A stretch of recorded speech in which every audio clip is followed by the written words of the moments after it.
Katanga, il a raison. Agnew, moi aussi, je le préfère.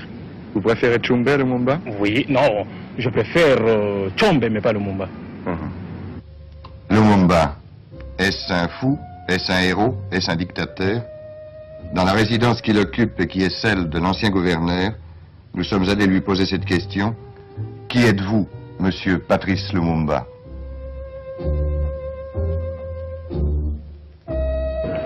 Alors, je voulais vous poser un certain nombre de questions, si vous voulez d'abord. Je voulais savoir quel âge vous avez. J'ai 35 ans. Et où êtes-vous né? Je suis né dans le territoire de Katakokombe, dans la province du Kasaï. On m'a dit que c'était le centre de l'Afrique. Est-ce que c'est vrai? Mais le Kasaï, c'est précisément au centre du Congo. Au centre du Congo? Je ne sais pas situé sur ce point de vue géographique, c'est au centre de l'Afrique, mais en tout cas, la province du Kasaï est située au centre du Congo. Est-ce que je peux vous demander ce que faisaient vos parents? Mes parents sont des cultivateurs. Ils sont encore vivants, bien portants. Et ils sont au village. Vous avez commencé vos études à quel âge? À l'âge de 8 ans, je crois. 8 ans. 8 ans. Et quels ont été les auteurs qui vous ont le plus frappé? Mais je peux vous dire que depuis ma jeunesse, j'ai eu un esprit un peu particulier, c'est-à-dire de ne pas trop, j'avais, n'est-ce pas, des sentiments d'indépendance vis-à-vis de n'importe qui, de mes parents, de mes professeurs, et j'ai essayé d'étudier un peu de tout et de prendre parfois chaque idée, parce que j'ai toujours dit comment se fait-il qu'il y avait des penseurs, il y avait des philosophes qui étaient des maîtres, alors je voulais étudier un peu tous les systèmes. Et c'est ainsi par exemple que mes parents sont des catholiques et se sont mariés religieusement à l'église. Et nous sommes 4 enfants, tous des garçons. Nous avons tous été élevés dans la doctrine catholique. Mais toutes mes études primaires, je les ai faites chez les protestants. Et alors, ce n'est qu'après ça que je suis allé chez les catholiques, ce qui fait que j'ai pu ainsi subir les deux influences, le catholique et le protestant, ce qui a fait de moi accentuer mon indépendance d'esprit de jugement. Quand avez-vous pris conscience de la nécessité de l'indépendance du Congo et par quoi? Depuis bien longtemps d'avance, j'ai souvent lutté contre l'injustice. J'étais profondément éduqué dans la doctrine, pour ainsi dire, vraiment chrétienne. J'avais ce sentiment et mon père, ma mère m'ont toujours dit il ne faut pas être méchant, il faut être bon envers les gens, même quand on vous a frappé, il ne faut pas répondre. Et alors je n'ai jamais compris dans ma vie pourquoi à l'école on nous enseignait il faut être bon, il faut la charité chrétienne, il faut l'amitié entre les hommes. Comment on peut concilier l'instruction que les Européens nous donnaient à l'école, le principe de civilisation et de morale, avec les actes que ces Européens commettaient vis-à-vis des populations noires? Et c'est en faisant cette observation au jour le jour, à comparer les principes qu'on nous enseignait, les actes que ceux qui nous enseignaient commettaient. Et alors, je voyais chaque fois la contradiction. C'est alors que j'ai commencé à prendre de plus en plus conscience, n'est-ce pas, alors, j'ai commencé, n'est-ce pas, à étudier les révolutions à travers l'humanité, très souvent la Révolution française, les causes qui ont été à la base de cette révolution. Pourquoi ces gens se sont révoltés? Pourquoi ils ont lutté pour la liberté?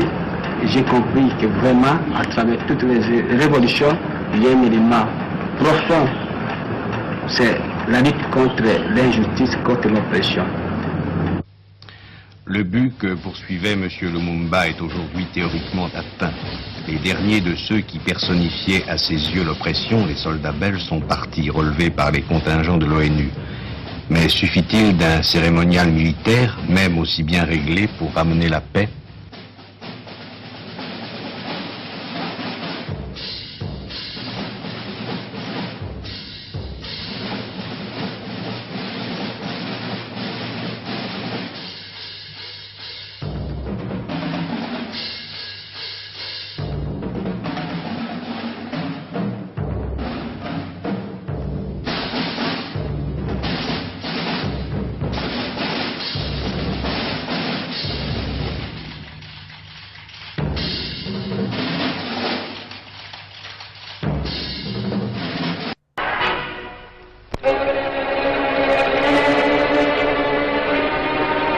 C'est dans l'émeute et le sang que se sont déroulées les premières heures de la nouvelle République congolaise, née de l'ex-Congo belge.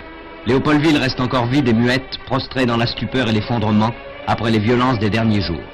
Magasins dévastés, immeubles incendiés, automobiles brûlées, c'est le décor sinistre de la capitale à l'heure de l'indépendance. Aussi les Européens qui restent ont demandé des armes. On leur en a donné. Les familles vont choisir dans ces dépôts disparates de quoi tenir tête. Mais la plupart s'efforcent de partir.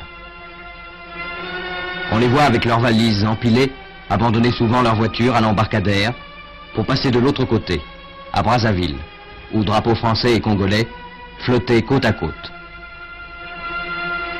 Depuis l'émeute tragique, c'est par milliers que les Européens de Léopoldville, dépouillés et parfois blessés, ont cherché refuge dans l'ex-Congo français, où le président de la jeune République, l'abbé Fulbert Youlou, est venu au débarcadère de Brazzaville leur apporter ses encouragements.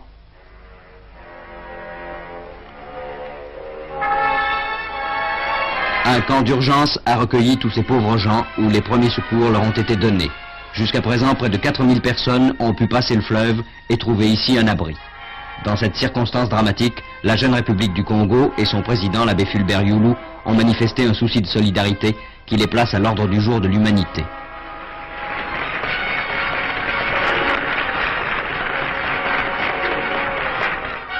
Les avions belges continuent également à transporter à Bruxelles des groupes d'Européens. Bruxelles leur a fait un accueil douloureusement ému. Mais cette émotion nationale n'est pas restée inactive. Les mêmes avions qui amenaient les sinistrés ramenaient leur pleine cargaison de troupes. Précaution qui empêcherait peut-être de nouveaux désordres sanglants, mais n'effaçait pas les deuils d'hier. Et à ces deuils, la Belgique mêlait sa colère. Une manifestation d'anciens coloniaux, allée dans les rues de Bruxelles, en donnait l'illustration.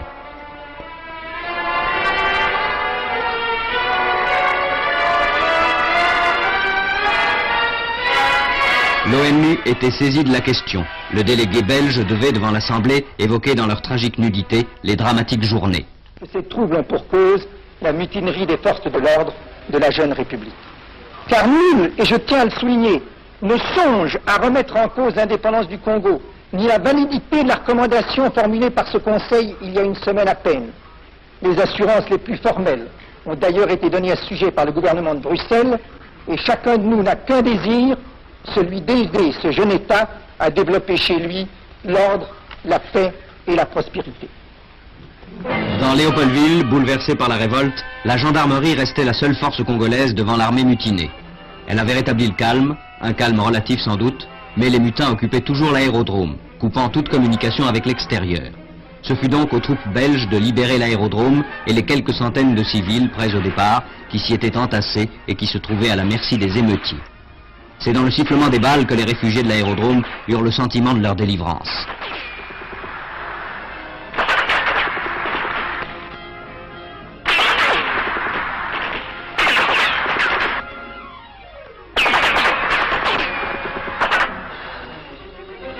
L'opération fut rapidement menée.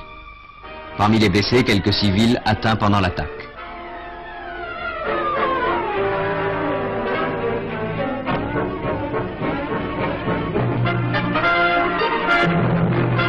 Quelques soldats congolais faits prisonniers devaient être libérés par le commandement belge après une intervention de M. Miombo, ministre sans doute trop libéral que M. Lumumba devait démissionner depuis.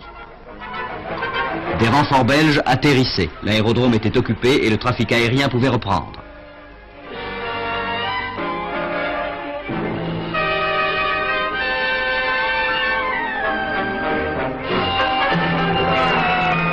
Qu'allait-il se passer à Léopoldville? Les forces belges se décidaient à y rentrer en vue de maintenir l'ordre parmi une population à l'esprit surchauffé et prête peut-être à de nouveaux excès.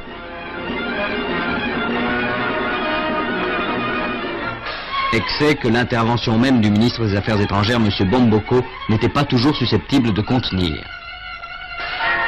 Léopoldville était un baril de poudre où la moindre étincelle pouvait déclencher une nouvelle catastrophe.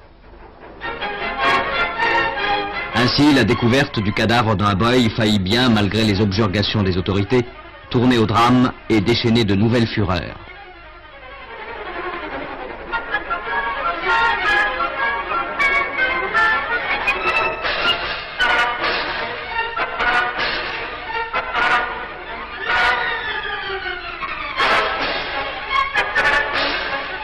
C'est dans ces circonstances que l'ONU décidait d'intervenir. Les troupes du Ghana, commandées par le général Alexander, arrivaient les premières pour rétablir l'ordre.